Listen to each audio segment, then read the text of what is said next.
धीर्धैनम् श्रवणपटे यतिवरा महावाक्यजनार्दन सच्चिदानन्दत्वं शरणं व्रजेश। यादवेन्द्रं दयादाता पुण्डरीक्षा क्षीरसागरशयनं कमलनयनं नमस्तुते नमामि श्रीहरि। धैर्य से जिसको धारण किया जाता है, कर्णपटवों से जिनका पान किया जाता है, ऐसे सच्चिदानंद भगवान श्री यादवेंद्र सरकार को मैं नित्य ही चिंतन करता हूँ, नमन करता हूँ।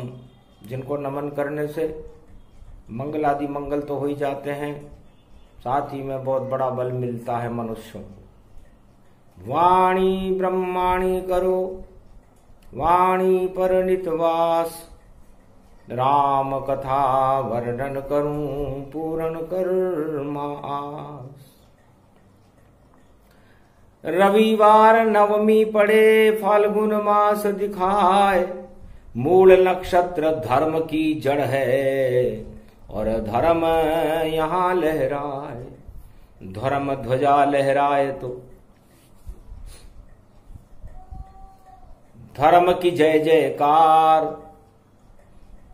जब जब धर्म का नाश हो और उत्पन्न हो तो विकार, जब जब भी धर्म की जय जयकार होती है उमा जी, मानवता का कल्याण होता है,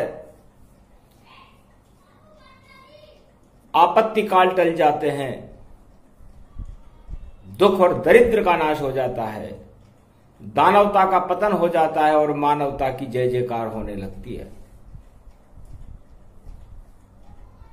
धर्म किसे कहते हैं और इसकी मूल, उसकी जड़ कहां है? तो दया धर्म का मूल है, पाप मूल अभिमान। तुलसी दया न छोड़िए जब तक घट में है प्राण। है उमा जी, दया शब्द सबसे पहले आया। जीवों पर दया करो, मानव पर दया करो। तो धर्म भी बाद में आया, पहले दया आई। और दया का यदि उल्टा कर लें तो याद आई। दया का उल्टा याद होता है। तो हमें इस मृत्युलोक में क्या याद करना चाहिए? मृत्युलोक नश्वर सदा, नश्वर ये संसार। साथ नहीं कछु जाएगा, मानव जाएगा हार। यहां पर मृत्युलोक में कोई भी आ जाए, चाहे भगवान भी क्यों ना आ जाए, लेकिन खाली हाथ आया है और खाली हाथ जाएगा। तो इस मृत्युलोक के महासागर में आप अपनी झोली में कुछ भी नहीं भर सकते, न दुख भर सकते, न सुख भर सकते। तो क्या भर सकते हो? तो दया का उल्टा याद है, याद भर सकते हो। तो याद किसकी होनी चाहिए? परम पिता परमात्मा, करते रहो उन्हें याद।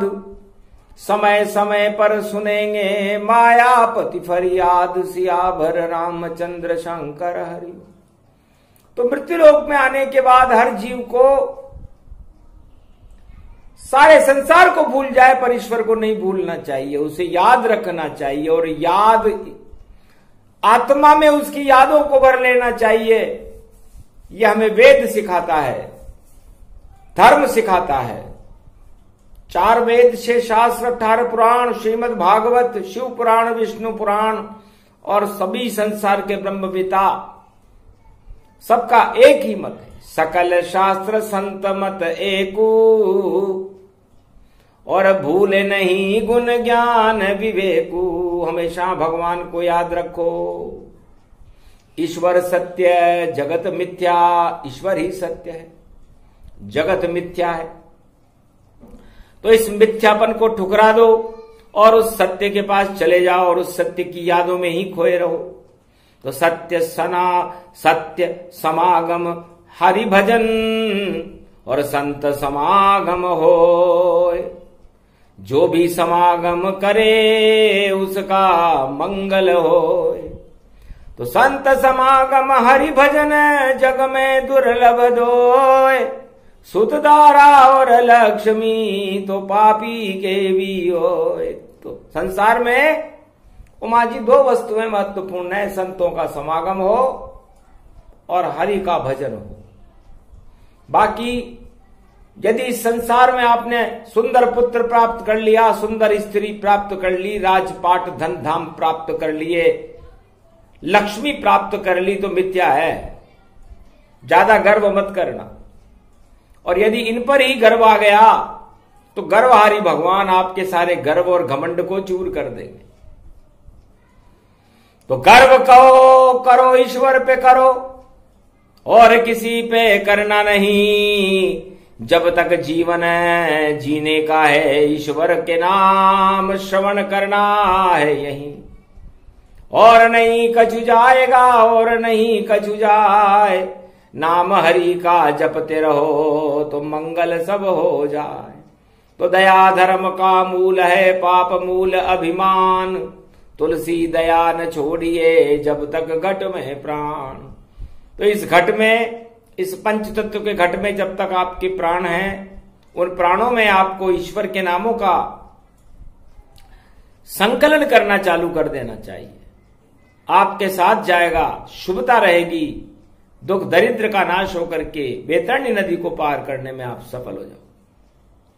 और यदि आपने यहां माया मोह काम क्रोध मद लोभ सब और भर लिए अपनी नाव, बड़े छेद हो जाएंगे और नाव डूब यहीं जाओ, यहीं डूब जाएगी आपकी नाव। तो दया से धर्म आता है। अब धर्म किसे कहते हैं? ध का मतलब ध्वजा से है, झंडे से है। तो झंडा तो ईश्वरवाद का और मानवतावाद का ही ऊंचा रहता है। और राम जी को कहते हैं और मैं हनुमान जी को कहते हैं मंगल भवन अमंगल हारी, द्रवंसु दशरथ वज्र बिहारी। महावीर हनुमान पवन पुत्र को मैं कहते हैं। और राम रामेति रामेति रमे रामे मनोरमे, सहस्त्र नाम तत्तुल्य राम नाम वरानने। तो धर्म वह है जिसमें राम जी रमण करते हों, हनुमान जी उस धर्म की बातों को श्रवण करते हों, वो धर्म है। तो जहां पवन सुत श्रवण दिखाई, रामचरित मानस प्रगटाई। श्रवण भक्ति करे हनुमाना और महाधर्म प्रकट में जाना। वहां धर्म प्रकट हो जाता है। धर्म प्रकट करने के लिए हनुमान जी जैसा श्रोता चाहिए और रामचरित मानस को सुनाने वाला चाहिए, व्यास गद्दी पर बैठने वाला चाहिए और राम के चरित्रों का गुणानुवाद गाते रहो। उससे धर्म पैदा होता है। तो धर्म ध्वजा उड़ती रहे और जो भी धर्म प्रगटाए। और ध्वजा चार युगों में हनुमान लहराए। चारों युग प्रताप तुम्हारा।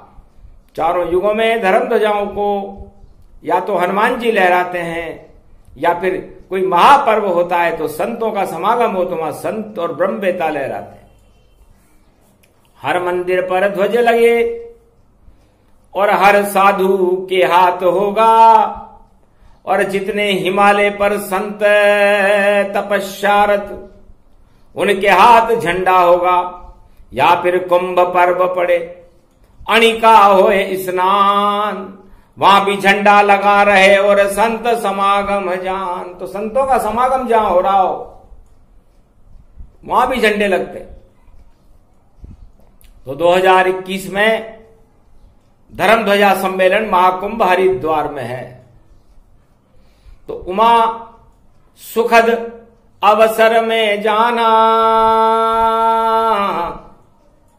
धर्म ध्वजा मंगल में माना, धर्म ध्वजा ऊंची रहे और गगन गगन लहराए, और धर्म ध्वजा के रक्षक राम जी निश्चित कुंभ में आए, सियावर रामचंद्र शंकर हरिओम। तो उस धर्म ध्वजा की रक्षा करने के लिए मर्यादा पुरुषोत्तम राम भगवान विष्णु को उस समागम में आना पड़ता है। और मेरे इष्ट देव बालक राम जिस समागम में जाएं वहां पर महादेव को जाना पड़ता है, और ब्रह्मा को ब्रह्म ज्ञान और वेद पाठ और ऋचाओं का गुणानुवाद करने के लिए उस कुंभ में आना पड़ता है। शक्तियों का वहां पर समाज जुड़ा हुआ रहता है, शक्तियां वहां पर खड़ी रहे। जहां कुंभ पर्व जब पड़ता है तो साधु संत समागम सब देखो वहां पर रहता है। तो ऐसी शक्ति है कुंभ में, और धर्म रूप गति पाए, और धर्म ध्वजा वहां उड़ती रहे और पाप सभी हट जाए। तो ये महाकुंभ भी धर्म ध्वजाओं को लहराने के लिए एक विशेष समारोह है। 12 साल में एक बार ये कुंभ प्रकट हो भारी, और पाप हटाते हैं जगत में सारे ही नर नारी। ईश्वर शरण और भगवान के गुणगान सुनने सब जाते हैं, और गंगा में स्नान करे तो पाप सभी हट जाते हैं। तो सबसे बड़ा ये कुंभ पर्व, और करो सभी स्नान, और ईश्वर का नाम का करो वहां गुणगान। दान पुण्य तीर्थ करो, पाप हटा लो आए। धन्य धन्य भारत की भूमि जहां 4 कुंभ प्रगटाए। शंकराचार्य और ब्रह्मवेता और साधु संत सब आते हैं, और हरि का नाम जपते रहते और हरि की धुनी लगाते हैं। तो हरि के द्वार में हरि धुनी और कुंभ रूप गति पाए। महाशिवरात्रि पर्व पड़ रहा और संत समागम पाए। बड़ा समारोह है भारत में, है सुमुखी पार्वती जी उमा जी। हमें उस समारोह में चलना चाहिए, क्योंकि इष्ट देव विष्णु मेरे राम रूप साकार। हरि के द्वार में आएंगे दर्शन करो नर नार। हरि के भी दर्शन हो जाएंगे, ब्रह्म के दर्शन हो जाएंगे, ब्रह्मा जी के, सारे देवताओं के दर्शन हो जाएंगे, 33 करोड़ देवताओं, सारे संतों का दर्शन कर लेंगे हम लोग। और इससे अच्छा शुभ मुहूर्त और हो ही क्या सकता है। आज तो रविवार है, मूल नक्षत्र है, नवमी है, फाल्गुन का महीना है। तो 4 दिवस के बाद में जन्म हमारा हो, और महाशिवरात्रि पर्व में और मंगल भारत हो, और पहला स्नान ये पंचक में, और संत समागम हो भारी, और 5 स्नान करेंगे भारत में सब नर नारी। मंगल होए भक्तों का सारा पाप सभी कट जाएंगे, और पुण्य वहां अश्वमेध यज्ञ के भक्तों को मिल जाएंगे। और धर्म ध्वजा ऊंची हो देखो भारत की लहराएगी। ऐसी शक्ति भारत को फिर कुंभ पर्व मिल जाएगी। इस कारण ये वाणी शिव जी कलयुग तुम्हें सुनाते हैं। जो भी सुने इस वाणी को उस पे शिव जी कृपा दिखाते हैं। तो शिव समान शक्ति नहीं पूरे त्रिलोक के माय। जगत गुरु है त्रिलोक के इसमें संशय ना है। पूरे त्रिलोक के जगत गुरु हैं। भगवान शंकर कहते हैं कि जगत गुरु होकर भी मैं नारायण और मर्यादा पुरुषोत्तम राम बालक का ध्यान करता रहता।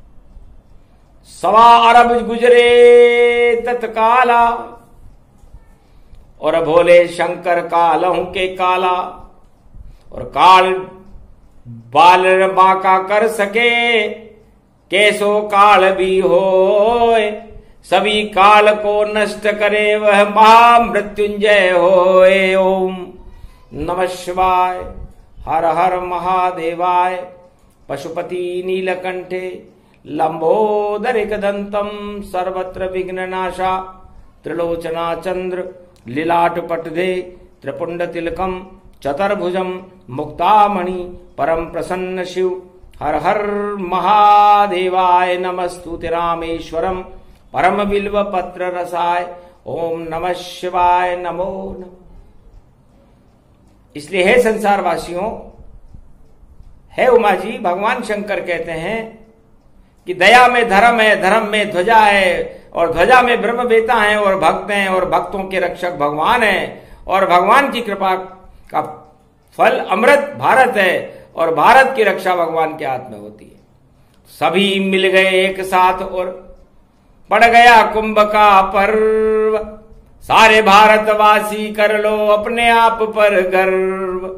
तो धर्म ध्वजा लहराएगी, रोक सके नहीं कोई, भारत को शक्ति मिले और मंगल भक्तों का हो। ये प्रसंग जो भी सुने सूक्ष्म रूप प्रसंग, दया धर्म का मूल है, बरसे धर्म के रंग। होली ऐसी होए भारत में, धर्म रंग बरसाए, प्रेम रंग बरसे यहाँ, पाप रंग उड़ जाए। बोलो जय शिव शक्ति मैया की।